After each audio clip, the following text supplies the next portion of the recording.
کوئی آئینہ دوبارہ لوہے میں نہیں بدلتا، روٹی دوبارہ گندم نہیں بنتی، پکا ہوا انگور پھر سے کھٹا نہیں ہو جاتا۔ اسی طرح اپنے آپ کو بالغ بنا لو اور بری تبدیلی سے محفوظ ہو جاؤ، ایک روشنی بن جاؤ۔ میں نے تمام دن اس پر غور کیا، رات کو اس پر گفتگو کی کہ میں کہاں سے آیا ہوں اور میری تخلیق کا مقصد کیا ہے۔ مجھے کوئی نقطہ نہ سوجھا، میری روح کسی نامعلوم مقام سے آئی ہے اور مجھے یقین ہے کہ انجام کار پھر وہیں لوٹ کر جائے گی۔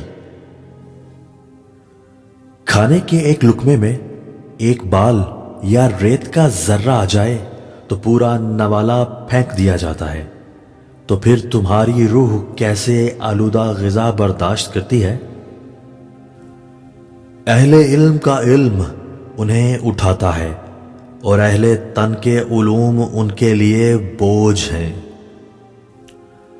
اللہ تعالی کی طرف سے مصائب تنبیہ کے لیے آتے ہیں، یہ عین رحمت ہوتے ہیں تاکہ تجھے غفلت سے بیداری حاصل ہو سکے۔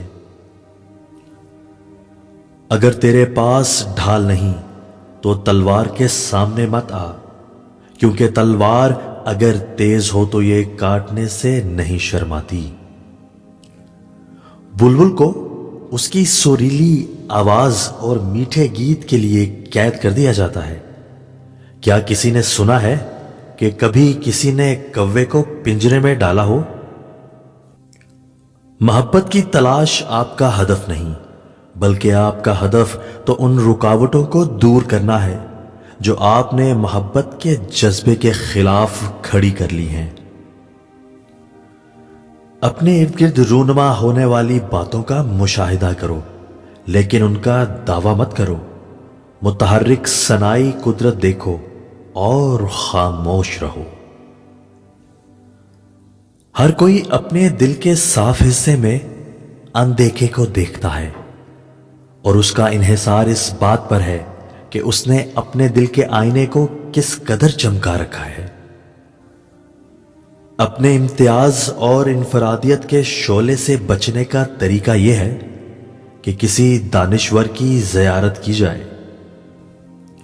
خاموش رہو، صرف خدا ہی تمہارے دل کا بوجھ ہلکا کر سکتا ہے۔ روحیں ہی دوسری روحوں کی معلم ہیں، کتابیں اور درس نہیں۔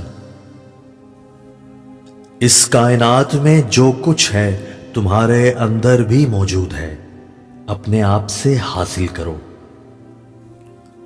بے شک دن گزر گیا مگر میری کہانی ختم نہیں ہوئی۔ لوگ عشق مجازی میں شہوت کی طرف دھیان کر کے اپنے عشق کے پر کو جو حقیقت تک پرواز کا سبب بن سکتا تھا برباد کر بیٹھتے ہیں۔ جو تکلیف برداشت کرتا ہے وہی اپنے مقصد میں کامیاب ہوتا ہے۔ جو لوگ دوسروں کو اپنی دعاؤں میں شریک کرتے ہیں، خوشیاں سب سے پہلے ان کے دروازے پر دستک دیتی ہیں۔ لوگ غریبی سے ڈرتے ہیں، اگر غریبی پیدا کرنے والے خدا سے ڈریں تو ان پر زمین کے خزانے منکشف ہو جائیں۔